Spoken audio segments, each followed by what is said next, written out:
अभी हम लोग क्लास कर रहे हैं बायोलॉजी में पहले क्लास किए थे सेल के बारे में। सेल का मतलब कोशिका के बारे में पढ़े थे। कोशिका क्या है, कोशिका के प्रकार पढ़े थे रचना के आधार पे।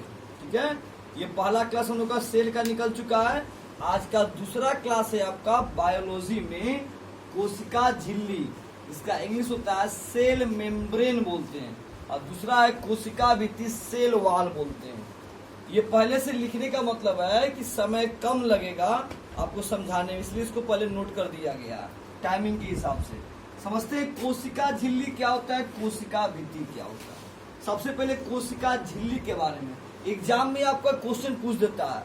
9th के एग्जाम में कई बार क्वेश्चन पूछा भी गया है कि कोशिका झिल्ली और कोशिका भित्ति में क्या अंतर है। कोशिका झिल्ली और कोशिका भित्ति में क्या अंतर है, तो अगर हम इसको समझ लेते हैं तो अंतर भी लिख सकते हैं।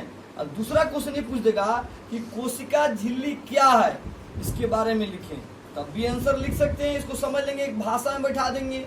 कोशिका भित्ति क्या है, तब भी इसका आंसर हम लोग आसानी से लिख सकते हैं।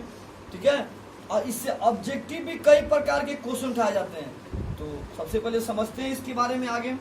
कोशिका झिल्ली क्या होती है, इंग्लिश में सेल मेम्ब्रेन बोलते हैं। मेरे तरफ ध्यान देना, कोशिका का मतलब होता है सेल बोलते हैं। ठीक है ना, कोशिका का मतलब सेल होता है। ठीक है ना, सेल बोलते हैं। झिल्ली का मतलब क्या होता है, हम सब बाजार में जाते हैं और कहते हैं भैया 1 किलो आलू दीजिए, तो आलू तो खरीद तो लेते हैं, पॉकेट में लेके आते हैं क्या, नहीं, तो बोलते हैं भैया एक झिल्ली दे दीजिए। तो हम लोग झिल्ली में क्या, झिल्ली का मतलब प्लास्टिक पन्नी, उस पन्नी में क्या करते हैं, उसमें रख लेते हैं और सुरक्षित लेके चले जाते हैं, उसमें कुछ नहीं पड़ता। कोई दुकान पे गया, कहा भैया 1 केजी आटा दीजिए, आटा पॉकेट में रख सकते हैं, नहीं रख सकते हैं आटा को पॉकेट में, तो उसके लिए झिल्ली मांगते हैं और झिल्ली में उसको आसानी से रख देते हैं और आसानी से घर लेके चले आते हैं। सेम उसी तरह यहाँ पे झिल्ली का मतलब है, झिल्ली का मतलब है कोशिका की सुरक्षा प्रदान करना। कोशिका की सुरक्षा प्रदान करना, ये हमारी बॉडी की सुरक्षा करता है। समझिए, सुरक्षा कवच है कोशिका झिल्ली जो है, ये हमारे बॉडी की सुरक्षा कवच है।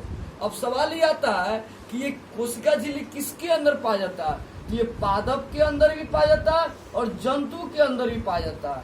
जंतु में मनुष्य आ जाएगा, जानवर आ जाएंगे, पशु आ जाएंगे, पक्षी आ जाएंगे। तो कोशिका झिल्ली पादप में भी पाए जाते हैं और जंतु में भी। फिर से, कोशिका झिल्ली पादप में भी पाए जाते हैं और जंतु में भी पाए जाते हैं। पादप का मतलब कोई पूछे क्या होता है, हरे पेड़ पौधे, पादप का नाम बोलेंगे। हरे पेड़ पौधे को हम क्या नाम देंगे, पादप देंगे। तो पादपों में भी पाया जाता है और जंतु में भी पाया जाता है।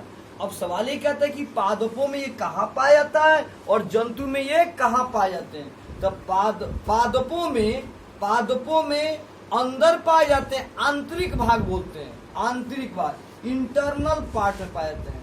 और जंतुओं में एक्सटर्नल पार्ट, ये हम लोग जंतु, इसी को कोशिका झिल्ली बोलते हैं, इसी को सेल ये सेल मेम्ब्रेन जो लिखे हैं, इसी को बोलते हैं कोशिका झिल्ली। तो ये बाह्य हो गया। तो जंतुओं में बाहरी भाग होता है, जंतुओं में बाहरी भाग, जबकि पेड़ पौधों में या आंतरिक भाग में पाए जाते हैं। तो एग्जाम में क्वेश्चन पूछेगा ऑब्जेक्टिव में कि आपका कोशिका झिल्ली पेड़ पौधों में कहाँ पाया जाता है, तो बोलेंगे आंतरिक भाग मतलब अंदर पाए जाते हैं।